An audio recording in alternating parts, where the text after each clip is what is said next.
pemerintahan Turki Utsmani juga pernah.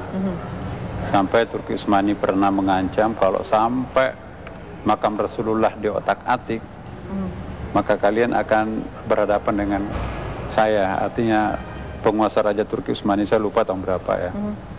Kemudian setelah Turki Utsmani itu berhenti berkuasa ya, karena situasi politik internasional. Nah, pada saat itulah saya ingat betul salah satu sumber yang saya baca ya di PBNU, sebagai mantan Khatib Am PBNU itu juga pernah Kiai Hashim Asyarih ya kan, bersama 2 orang yang lain, berarti 3 orang, datang ke pemerintah Saudi Arabia pada waktu itu, memohon 3 hal. Satu di antara permohonannya itu jangan sampai makam Rasulullah itu dipindahkan. Ya, dan sampai sekarang memang belum dipindahkan. Tapi yang paling penting itu awal tahun ini seluruh negara-negara Islam, pemimpin negara Islam itu diminta dalam suatu pertemuan besar di Madinah untuk mempresentasikan. Jadi Gubernur Madinah minta pendapat dari pemimpin negara Islam tentang pembangunan Madinah masa depan. Nah, pada waktu itu saya kebetulan, ya presiden kan nggak mungkin kan waktu itu, kemudian juga Menteri Agama waktu itu tidak sempat. Jadi saya mewakili pemerintah Indonesia di dalam persentase Madinah masa depan. Jadi Madinah itu di dalam maketnya itu memang sudah dibuat. Insya Allah di seputar Masjid Madinah itu nanti memang akan dibongkar ya, menjadi apartemen lantai 40. Di atasnya itu saya lihat maketnya ada pendaratan helikopter ya.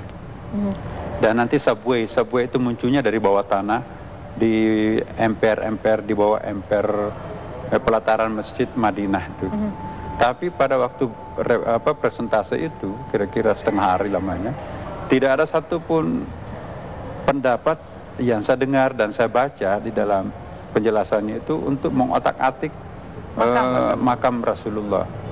Nah, tiba-tiba di media sosial tadi kan, dan kemarin juga ramai.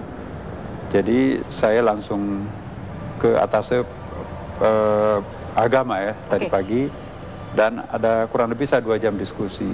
Saya mendapatkan penjelasan tidak ada maksud sama sekali pemerintahan Saudi Arabia untuk memindahkan makam itu. Bahkan dia menyampaikan sebuah hadis ya, saya bacakan hadisnya. Ini sebetulnya fatwa, ini dari langsung Dr. Syekh Ibrahim ini atas agama. Ketika Rasulullah pada waktu memberikan wasiat terhadap Abu Bakar, itu nanti kalau seandainya Rasulullah wafat itu dimakamkan di mana. Disitulah Nabi memberikan penjelasan terhadap Abu Bakar, "Ma min nabiyyin yamutu illa dufina fi makanin qabdahu."